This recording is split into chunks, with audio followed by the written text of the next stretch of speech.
கோபாலபுரத்து அழகேசா, ஆண்டது போதும் மக்கள் மாண்டது போதும், நீ வீட்டுக்கு போ. புரட்சி தலைவர் பாடியது போல எத்தனை காலம்தான் ஏமாற்றுவார் இந்த நாட்டிலே, சொந்த நாட்டிலே. சத்தியம் தவறாத உத்தமன் போலவே நடிக்கின்றால் சமயம் பார்த்து பல வகைகளில் கொள்ளை அடிக்கிறான். இன்னும் 100 நாட்கள் இந்த ஆட்சிக்கு, கொடுங்கோன்மையான ஆட்சிக்கு முடிவுரை எழுதுகின்ற நாள்.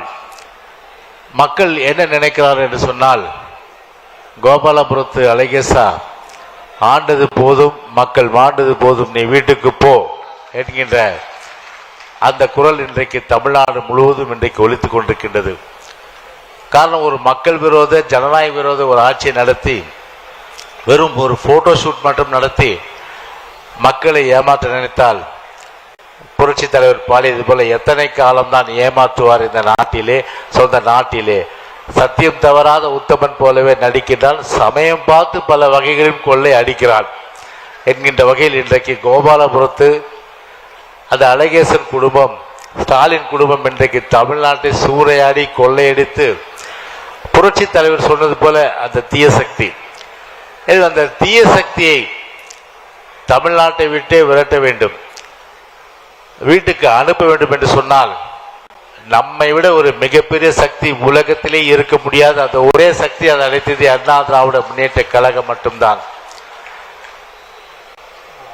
அனைத்து அண்ணா திராவிட முன்னேற்ற கழகத்திற்கு ஒரே எதிரி என்று சொன்னால் அது திமுக தான். மற்றதெல்லாம் உதிரிகள், மற்றதெல்லாம் உதிரி.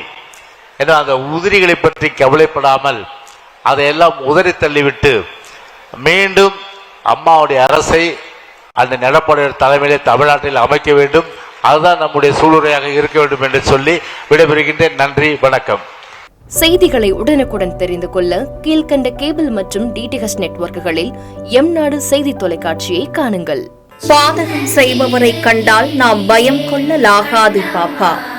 மோதி மிதித்து விடு பாப்பா, அவர் முகத்தில் உமிழ்ந்து விடு பாப்பா. அண்மை செய்திகளை உடனுக்குடன் தெரிந்து கொள்ள இணைந்திருங்கள் எம்நாடு தொலைக்காட்சியுடன்.